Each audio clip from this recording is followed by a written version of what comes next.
Zothula uthini ngoba leli jazi engilifakile ngikhumbula ukuthi ngagcotshwa uthingo lamakhosazana. Ilona labeka isandla salo lapha ngaphakathi endlini eyingcwele ekhanda lami. Uma ke namhlanje na ngithula ngizothi ngithulela. Inkosi enomusa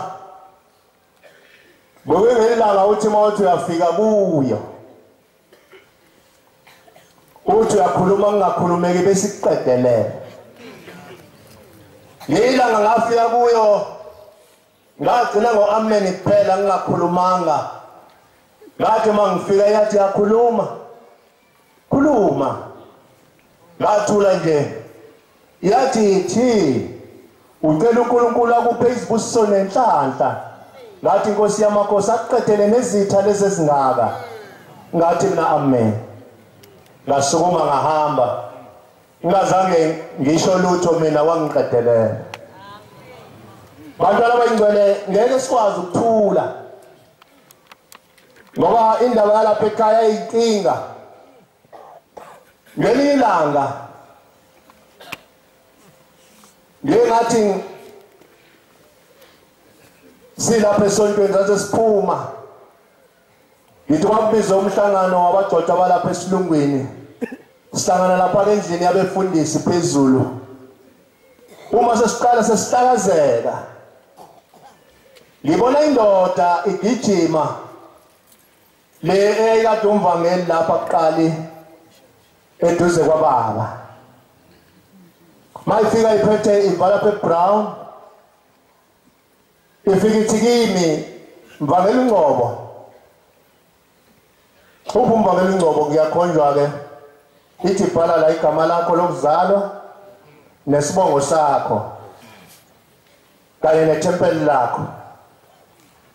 Abhala lokho uthini lo baba? Bhala lokho ngakubhala lokho ngakubhala lokho. Wasesuka futhi nesikhulu isipite eyongena nalo ngaphakathi. Kahlali ngihlupha lento ukuthi wenzani lo baba? Ngoba ziningi izinto ebezenziwa ngaleso sikhathi ungazi noma iphuma kubaba into noma iphuma kubaba. Ngoba abantu bakujwayela ukuthi abantu into iphuma kubaba namanje ke basekhona basenze njalo. Abantu babuthe. Kwangihlupha lokho. Ngoba lapha ekhaya ushembe munye. Angazi ke sengiyafefela sengibona sengilapha ekhaya kanti imvalapho yayithini. Yini eyisho imvalapho ngaleso sikhathi? Ngibona mase sekufika unyazi lwezulu selungibizela lapha ekhaya. Kodwa ngiyadlula lokho ngoba ngifuna ukukhuluma ngothingo lenkosazane ngoba asishumayeli siyafakaza abantwana benkosi. Engathi singayifunda lonto methe uNkulunkulu asifakaze singashumayeli. Lapha ngelanga kukhona insizwa kaHadebe lapha ngakithi eSunface. Sesihlangana emakhaya ithi mbange indaba yothingo lenkosazane ngesaba indaba kaNkulunkulu. Ngeke ngibe ngiphinde ngibhasope lapha ebuhleni. Ngithi mina wasongela umsebenzi wesonto.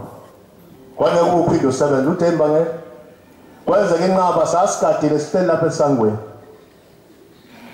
Masihleli lapha ngasesangweni ngesimile. Sibona ubaba eseqhamuka esibayeni. Singazange simbone ephuma ngesango. Ukuthi yanhla isuthi. Bathi baba Nkosi yamakhosi sebeguqa leso sikhathi. Uthi nenzani la? Bathi baba sipasopeli uthi nipasopeli. Akasachazeki ukuthi ngoba sengibuya ngaphandle uthi nipasopeli. Uthi sathula uthi ngoba lo sahlakazeka sonke. Kwabe suka njalo ngena ngaphakathi.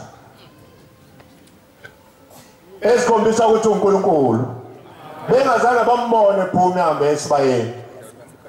Kodwa uma ngabe esebuya usebuya sebeyethuka manje bambone seqhamuka esibayeni bengazange bambone ukuthi uphumephi. Ithi ke abantwana benkosi ngeke sikwazi ukuthula. Ngelilanga kwenzeke ezinye izinto lapha ngoba zikhona phela nezenzekayo lapha ekudleni. Mavudwa kwakhona imishadwana eyikhona lapha ngoFebruary ngabo 1910 ngo 2010 bangisiza mfowethu.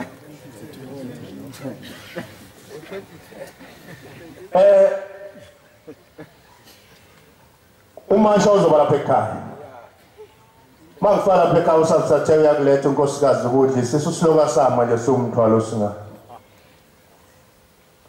Usakuletha unkosikazi ukudla kakudleki.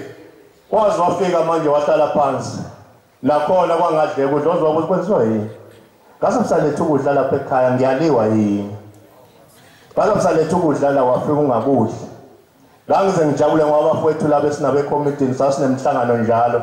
Singasithona isikhathi sokudla ngithi mina mhlambe kungconywana bona bakhala ngokulamba mina sisiloko esimile. Wazi wafika lapho uvalwa khona umashi. Sasa sigoduka semakhaya. Lapho ngesigoduka ngagoduka sengigoduka namanzi alapha ekhaya. Usise uthengo lekumakhosazana. Hayi mangifika ekhaya nonkosikazi ngase ngithi akafudumeza amanzi. Ngase ngiwaphuza. Uma ngiwaphuza kwathi yalu ngaphakathi kwase sekubuya kwabuya umnenko ongangomuno. Lo ngaphakathi umnenko obovu. Tsepho uphila unyakaza uthi.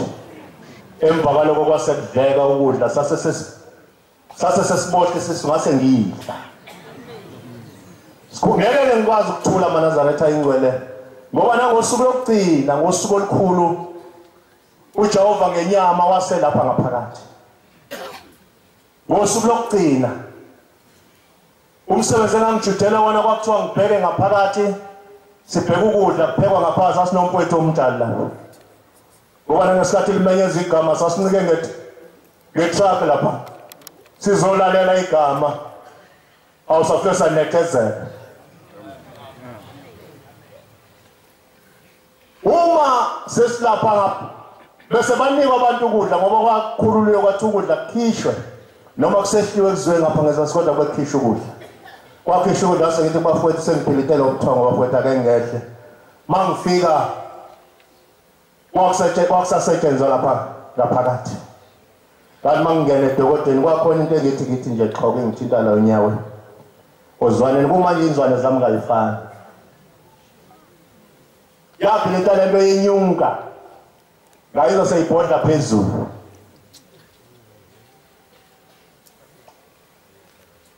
Sikhuluma ngothini lamakhosazana. Ngayizo seyibhodla lapha phezulu ngikhuluma ke ngethuku zokugcina.